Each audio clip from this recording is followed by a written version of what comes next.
So as soon as school got out, a few weeks ago, my husband and I packed our two youngest into our minivan and headed out on a 5,500-mile road trip adventure. Yes, we're home, praise God. We went to Texas to check in on my parents, and then we went to Indiana to visit Michael's mom and family.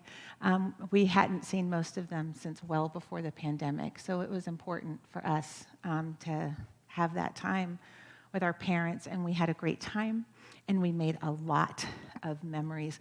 Now, I don't know how you like to road trip, but our family has a 400-song playlist that all of us contribute to. So a Raffi song can be followed by a Taylor Swift song, can be followed by a Foo Fighters song, can be followed by Jamie Lula and Jesse Powers, and of course, lots of musical theater. So a lot of show tunes. We all pick a harmony and off we go, for better or for worse. It's a lot of fun. We have a lot of fun. So what's the first thing that happens when you go on a road trip? That's right. Your vegetables get replaced with French fries, and your water gets replaced with coffee.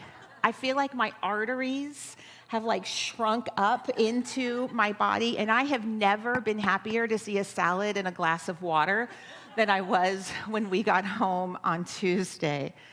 I'll be having a lot of salads and water to recover.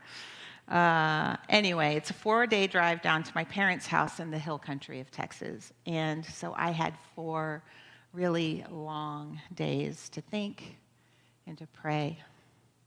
Because you see, I was raised in the South in a fundamentalist Christian family. My 2 stepsisters regularly go to Africa as missionaries. My parents have Bibles and guns and things shaped like Texas as decoration. We're very different people. They are also some of the most genuinely kind, the people who are the most devout in their desire to live a God-centered life, to live their beliefs in the world.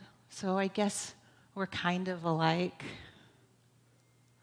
My family and I do not see eye to eye on a lot of the issues these days, and in these days of identity politics, we have found ourselves on opposite ends of this national divide.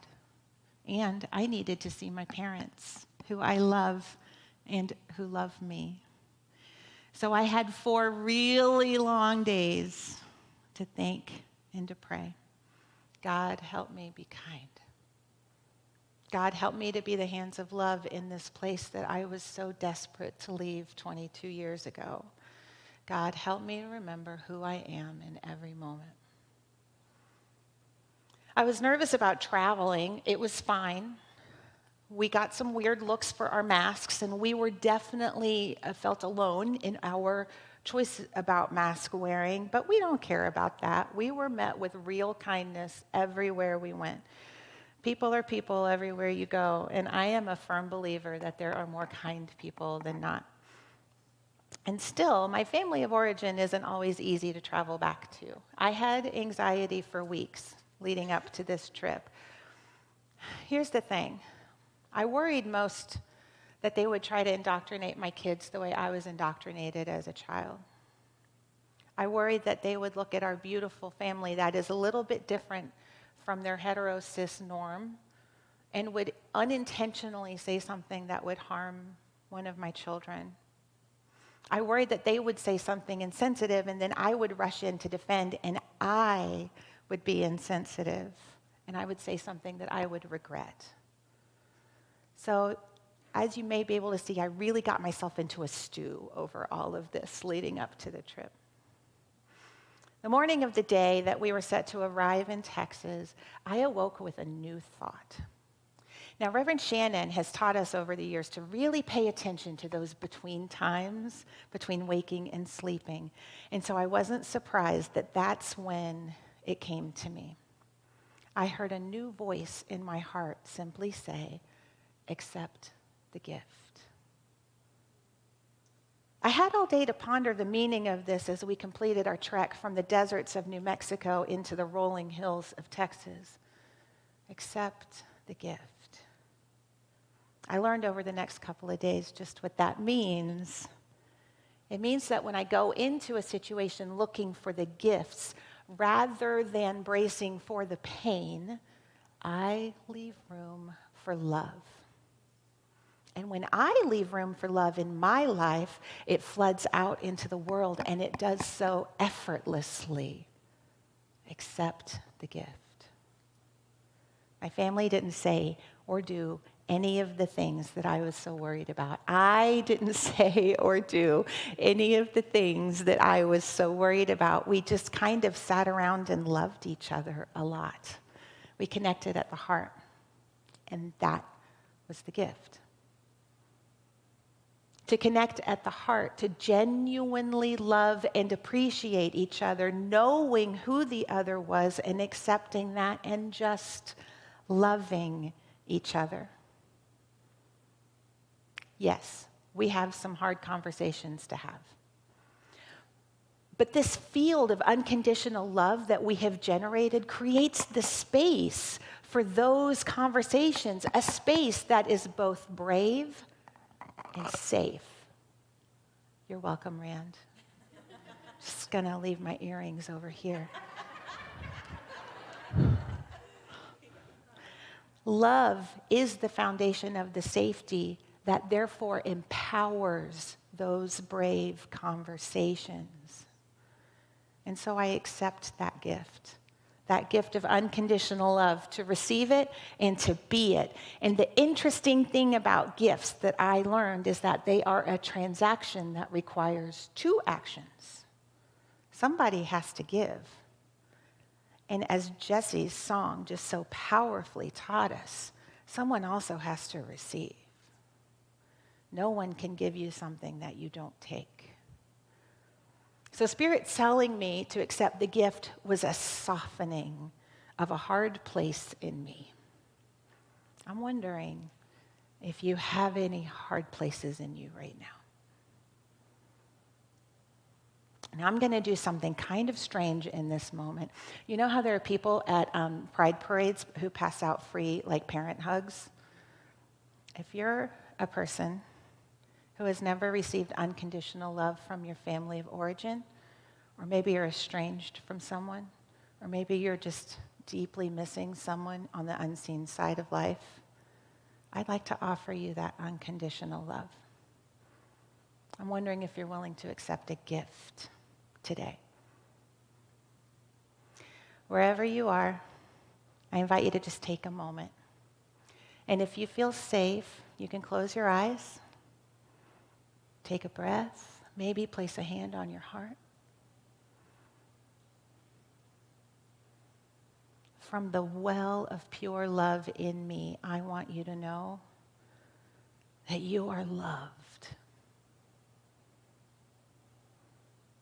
You are accepted. There are absolutely no conditions on this love and acceptance. You are loved exactly the way you are. Take a breath. What does it feel like to allow this love to enter your body and your holy and sacred heart? Breathe the love. I invite you to take a breath and open your eyes. Did you feel the softening in the room? And you see, now you have a thing. I have shared the gift of this unconditional love with you. And the magic of love is that mine is not depleted, and yet you have more.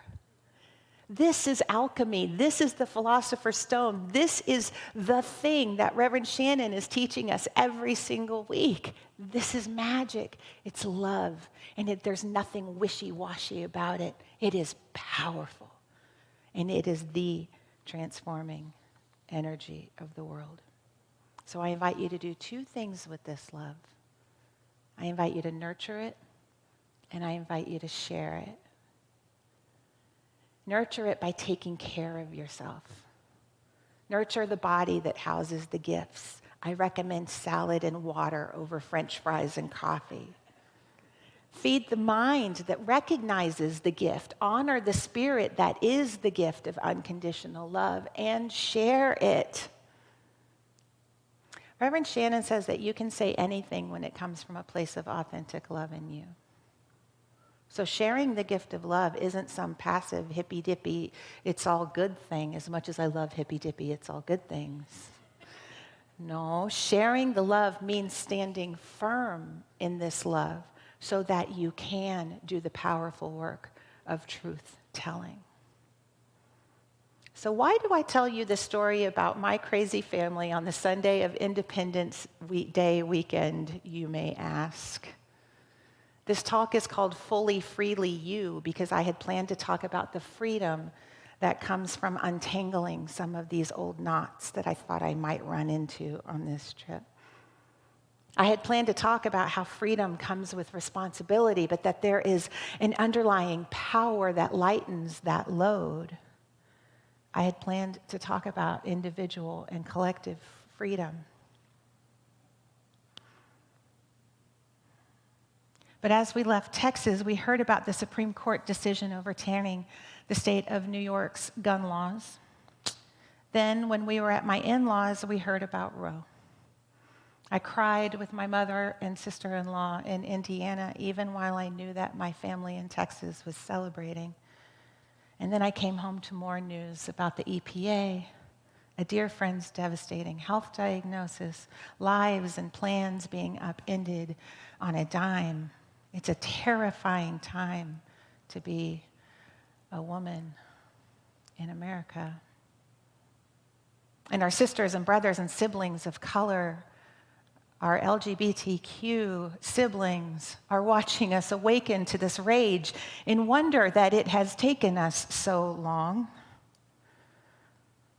But underneath all of that rage and that fear and the despair that I was experiencing, there was something new in me, a core of unconditional love that I could touch, I could access, and most importantly, I could depend on it.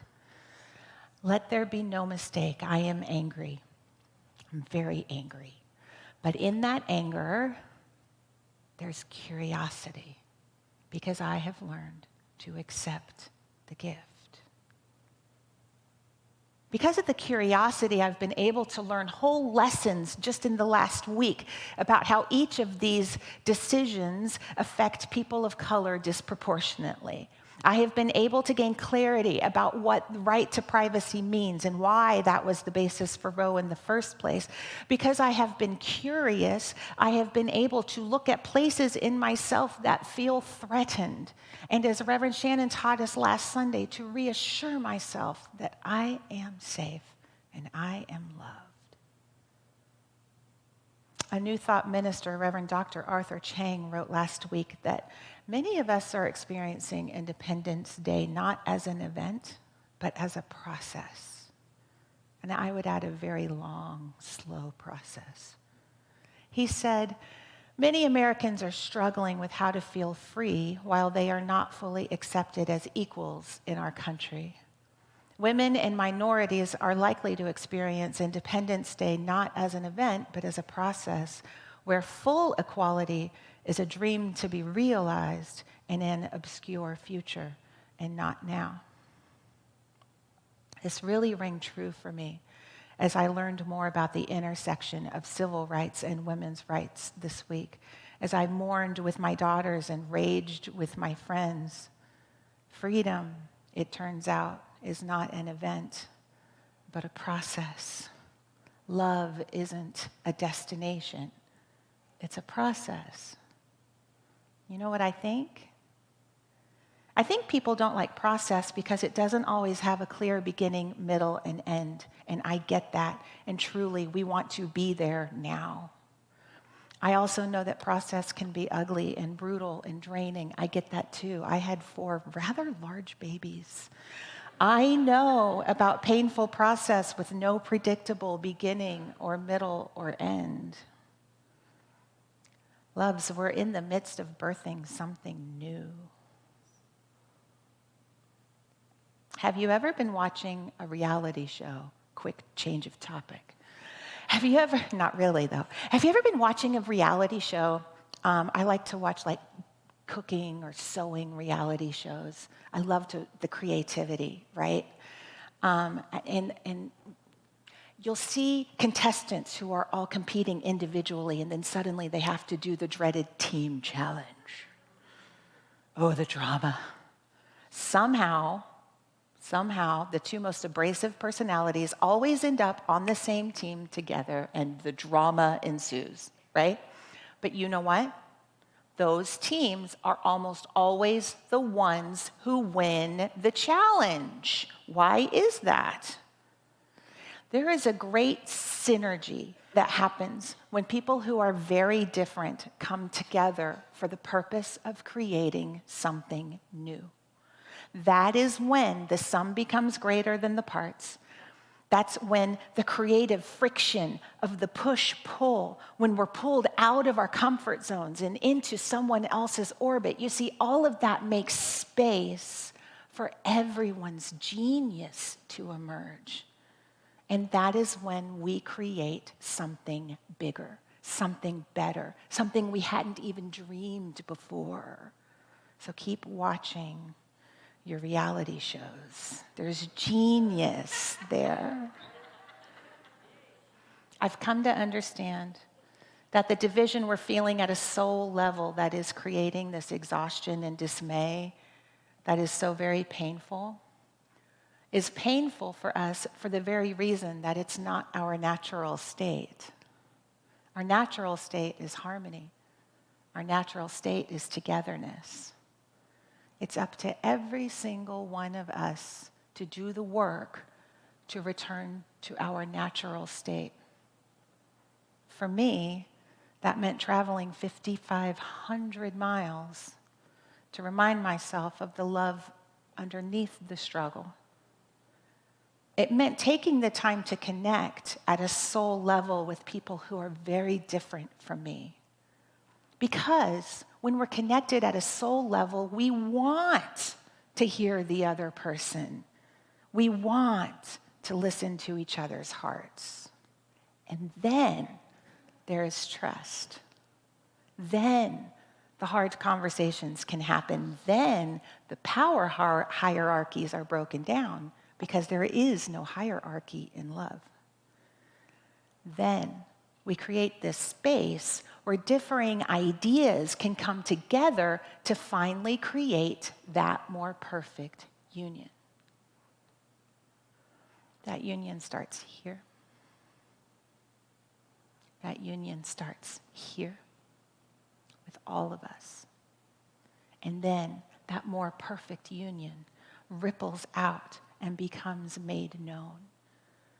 That more perfect union where people are honored and accepted, all people, where we look for the underlying values that we all share. We all share values of safety and love and freedom. How do we get there together? That's the fun work. That's how we create a more perfect union. But loves, that only works if we actually do the work. We have to do the work to access that unconditional love within. Otherwise, it's only same old, more of the division and the infighting and the difficulty.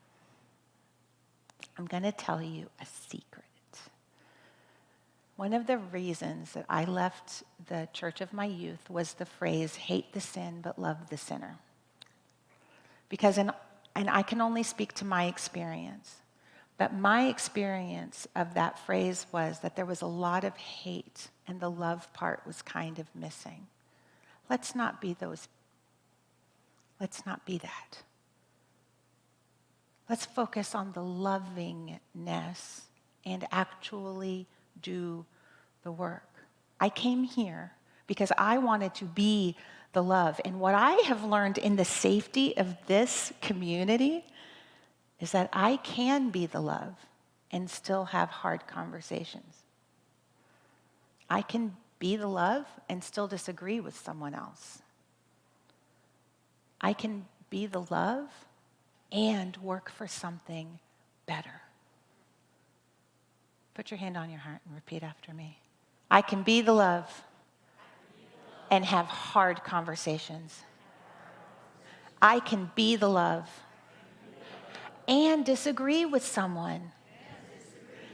I can be the love and work for something greater.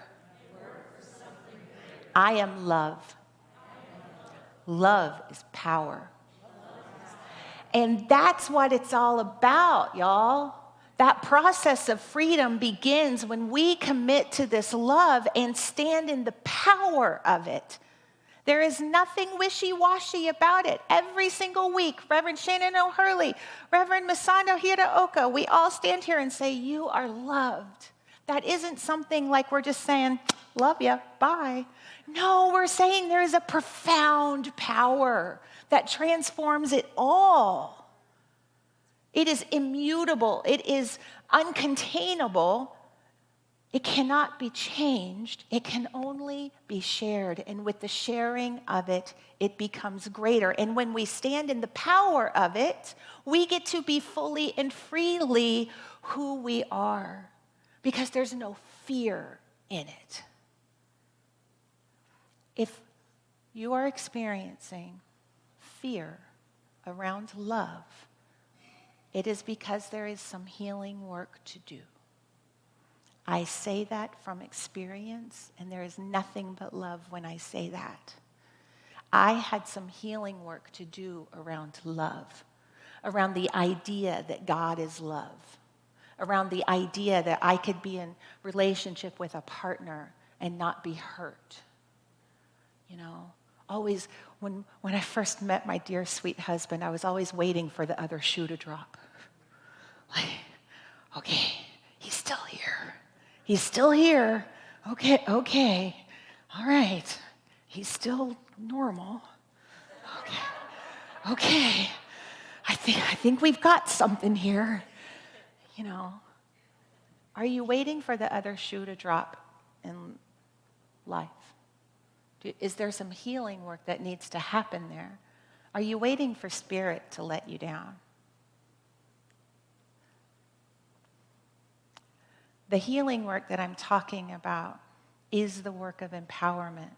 Because when you come to really understand unconditional love, you share it widely. And the parts of you that have been so committed to judgment and discernment, I can only speak for myself. I have had some judgment issues in the past. They're totally gone now, Michael. But you see, those parts of you start to melt away because you can look at the situation standing in the unconditional love and say, well, bless your heart. Not in the Southern passive-aggressive way of bless your heart. Y'all know shade? That started with my mama. I'll tell you that right now. Bless your heart. Yeah, no, not that kind, but a true bless your heart. Bless your heart. How can we work through this together? How can we work through this together? The process of freedom begins when we all commit to this love, when we commit to this work. Freedom is a quality of the divine.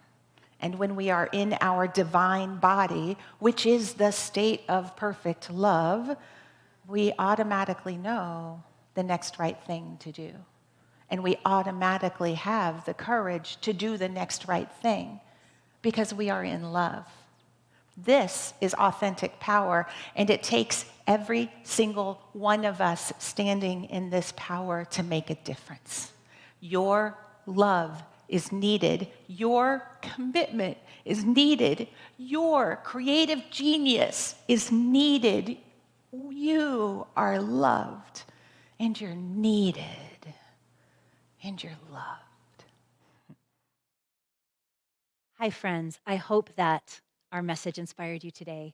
I want to give you an opportunity to pay it forward. We are able to do all that we do here. We're able to get this message to you wherever you are in the world based on contributions. We're a nonprofit. And so I wanted to give you an opportunity to do that, to pay it forward. You can click the link in the description box below or go to our website. No amount is too small or too big. We are so grateful. Thank you. Thank you for tuning in. Know that you are loved. Mwah. Have a good week.